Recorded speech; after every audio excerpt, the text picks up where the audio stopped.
property over human lives. While many cultures throughout history have seen land, wealth, and resources as communal or at least socially managed, white societies took greed and hoarding to new extremes. White Europeans didn't just believe in private property, they justified stealing it from everyone else. The doctrine of discovery in 1493 gave white Christians the right to claim land that wasn't theirs, basically legalizing global land theft. The Enclosure Acts in England between the 16 and 1800s forced peasants off of communal land so white elites could privatize everything. The U.S. Homestead Act of 1862 gave white settlers millions of acres of stolen indigenous land for free, while indigenous people were slaughtered for resisting. White people went across the world saying, "This is mine," while ignoring the people already living there.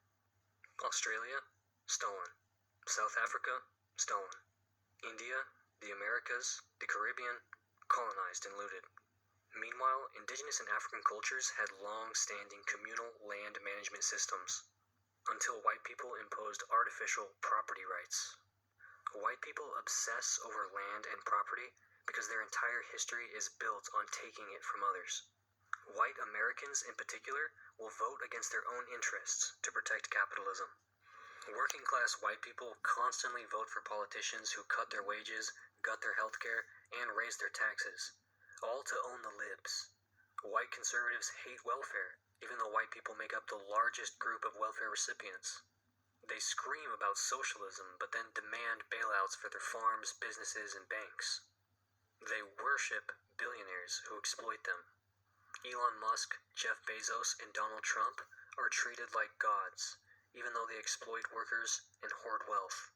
White people will defend CEOs making 500 times their workers' salary while complaining about poor people having iPhones.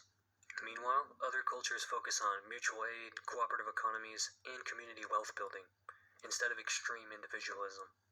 White people's obsession with capitalism is literally killing them and everyone else, and yet they defend it at all costs. White Americans would rather let people die than question property rights. Homelessness is at record levels, yet there are more empty houses than unhoused people. White landlords raise rents while crying about how hard it is to own property and keep up with inflation. Squatters are treated worse than corporate landlords who buy entire neighborhoods just to leave them empty. The police exist mainly to protect white people's obsession with private property. Cops will kill someone over a stolen candy bar, but let billionaires commit tax fraud daily. During protests, white conservatives scream about property damage instead of caring about police brutality. White settlers justified genocide by saying indigenous people didn't properly